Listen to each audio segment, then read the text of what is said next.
Welcome to Manitoba Bushcrafting and Reviews. This is Alex.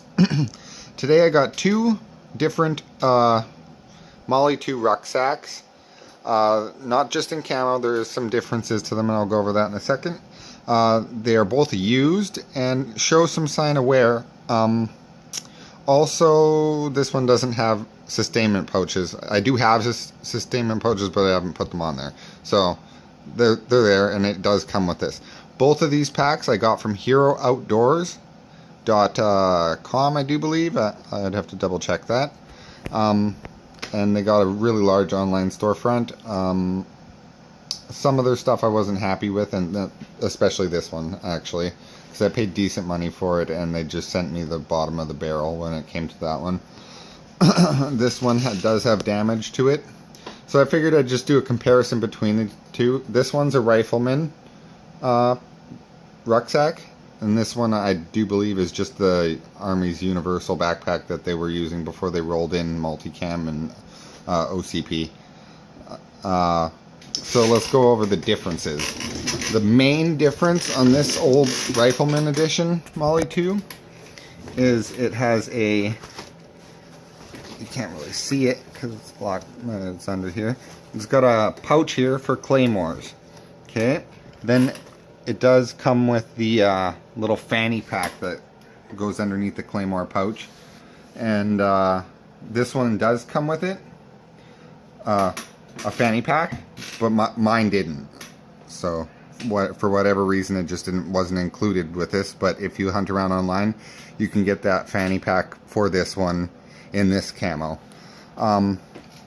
This one I think is more heavily used than this one. Both of them have seen use. This one's got a tear in the top flap, and this one just plain out is worn out.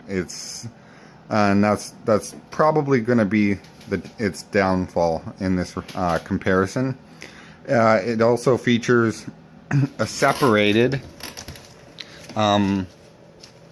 sleeping bag compartment. This one, the sleeping bag compartment, if I just go over here and flop it down onto the harness, the sleeping bag compartment is part of the pack right here. Whereas this one here, I'll flip this one down. This one is completely separate. When you assemble the pack, this will not be attached to the top part.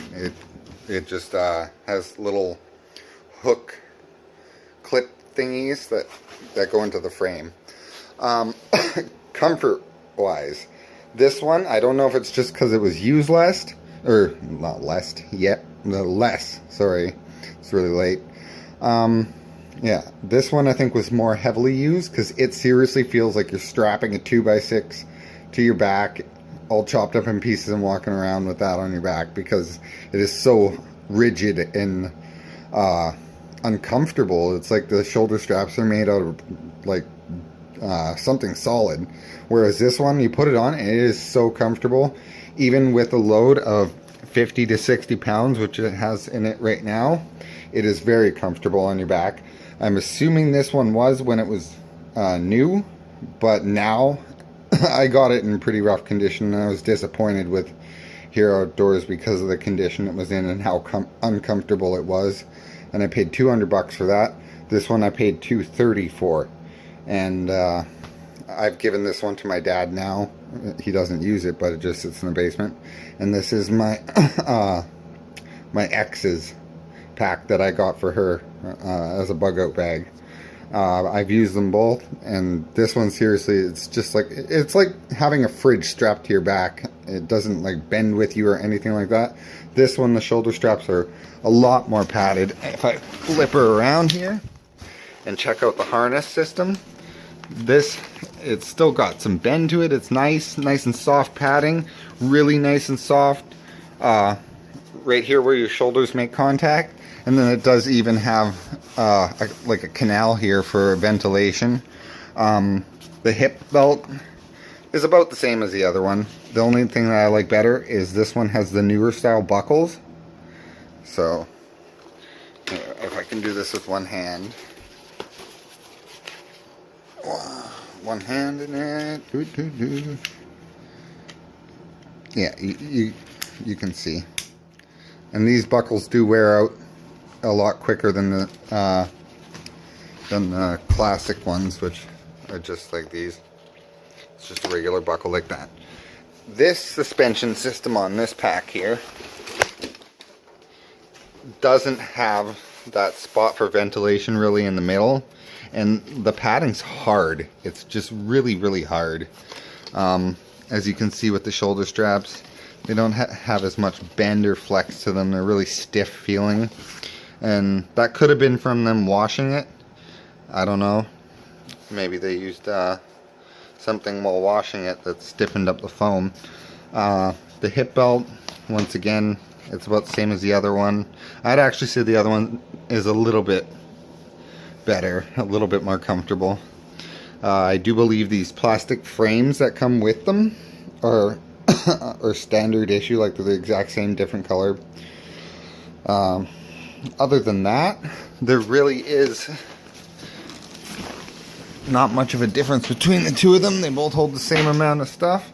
This one does have sustainment pouches that are with it. I have sustainment pouches for this. They're just in the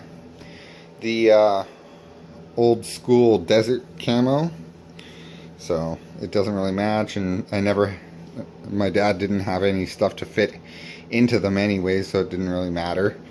So it doesn't matter that they're not on there right now.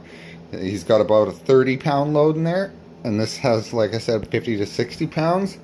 And this one, even with 50 to 60 pounds, is way more comfortable. Like, I can't stress that enough, how much the comfort comes into the picture. This one with a 30-pound load, you get a mile down the road and you're just done. This one, you're still fresh. So I think that wraps it up for the comparison. Like, everything's the same on both packs. The sustainment pouches are the same. This one does not have a Claymore pouch, so I took one of the original sustainment pouches off of this one and put it there in replacement for the Claymore pocket or pouch, whatever you want to call it. There is a ton of stuff in here, and it rides nicely. It's a good pack. So anything that is around this model, because like this is the Rifleman pack, I think they phased this one out when this one came in, and the sleeping bag compartment's built in. There is a dividing zipper in the middle. You can like unzip that and use it as just one big rucksack, or you can keep it separate and have your sleeping bag in here. I do believe she's got a Altos -10 Fahrenheit sleeping bag in here with a wool blanket. And then there's tarps in here. There's tons of stuff in here, and it rides nice.